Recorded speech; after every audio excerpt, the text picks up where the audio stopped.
अस्सलामुअलैकुम viewers, welcome to my channel cooking with Sana. I hope आप सब ठीक ठाक खैरियत से होंगे।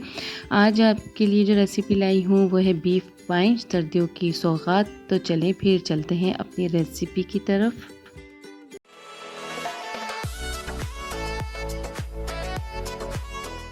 सबसे पहले हमने पतीले में एक बीफ का पाया लिया है, उसमें 2 दरमियानी साइज़ की कटी हुई प्याज ऐड की है, 1 बड़ा चम्मच लहसुन अदरक और साबुत गरम मसाला। उसमें 3 तेज़पात के पत्ते हैं, 1 चम्मच ज़ीरा है, 7-8 लौंग है, 7-8 काली मिर्चें हैं और एक मीठी लकड़ी का टुकड़ा। और यहाँ हमने 6 गिलास पानी ऐड किया है इसमें।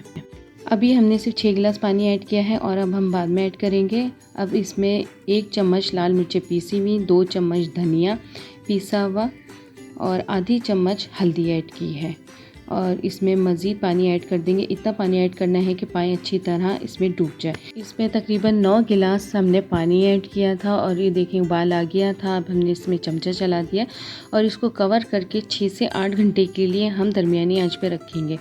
अगर आप चाह रहे हैं तो ऊपर इस पर कोई भारी सी चीज़ पत्थर रख दें या कुछ भी बट्टा रख दें कि वो दम के अंदर अच्छे गल जाए। अब एक अलग पतीले में 1 कप कुकिंग ऑयल ऐड किया है। इसके अंदर गरम मसाला ले लेंगे, 3 पत्ते तेज़पात के, 1 चम्मच काला ज़ीरा, 3 मीठी लकड़ी के टुकड़े हैं, 4-5 लौंग और 4-5 ही काली मिर्चें ऐड की है। अब इसके अंदर एक दरमियानी साइज़ की कटी हुई प्याज ऐड कर देंगे और इसे लाइट ब्राउन करेंगे। जब प्याज लाइट ब्राउन हो जाएगी तो इसके अंदर हमने गोश्त ऐड करना है। गोश्त आप आधा किलो ले लें या 1 किलो ले लें। मैंने यहाँ 1 किलो गोश्त ऐड किए हैं। 1 बड़ी चम्मच लहसुन अदरक ऐड कर देंगे और 1/4 चम्मच हल्दी ऐड करेंगे और इसे अच्छी तरह मिक्स कर लेंगे। मिक्स करने के बाद इसमें 1 चम्मच पिसा हुआ धनिया ऐड करेंगे और 3 चम्मच लाल मिर्चें पीसी हुई ऐड करने के बाद इसे अच्छी तरह भून लेंगे और इसे मिक्स कर लेंगे। मिक्स अच्छी तरह कीजिएगा। देखिए मैंने अच्छी तरह मिक्स नहीं किया था, जब भी साइड पे गोश्त चिपका रह गया और मुझे वो नज़र भी नहीं आया। आप मेरी तरह बिल्कुल मिक्स नहीं कीजिएगा। यहाँ देखें मिक्स हो गया था। अब हमने इसमें 2 गिलास पानी ऐड करके इसको गलने के लिए रख दिया था। जब गोश्त गल जाएगा तो इसके अंदर हम पाए ऐड कर देंगे। पाए हमने 6 से 8 घंटे गलाए थे, तो ये देखें गोश्त को 1.5 घंटे हमने गला लिया था। गोश्त गल गया, उसमें थोड़ा भी पानी रह गया था। तो यहाँ हमने पाए का गूदा और पाए की नलियाँ जो थी वो सारी यहाँ ऐड कर दी, बस पानी ऐड नहीं किया। पानी अभी हमने इसका बचाया हुआ है।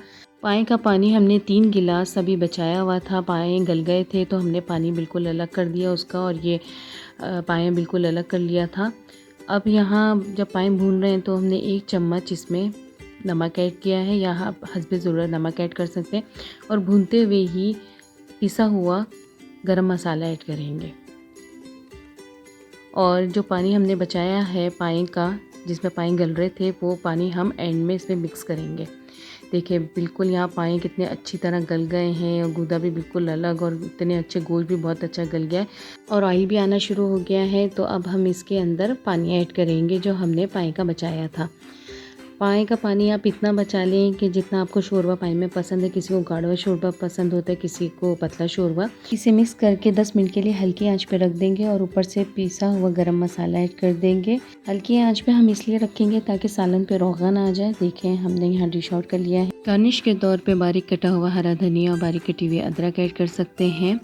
पाए में हमने गोश्त इसलिए ऐड किया है कि पाए का शोरबा पतला सा होता है और कुछ लोगों को बिल्कुल शोरबा लगता है, तो गोश्त डालने से ये होता है कि उसका रेशा हो जाता है, तो हर बाइट में गोश्त आता है। तो आप भी इस रेसिपी से लाजमी बनाइए अपने घर में और मुझे अपना फीडबैक देना नहीं भूलिएगा। इंशाल्लाह न्यू क्विक रेसिपी में फिर हाजिर होंगे। तब तक के लिए अपना बहुत सारा ख्याल रखिएगा।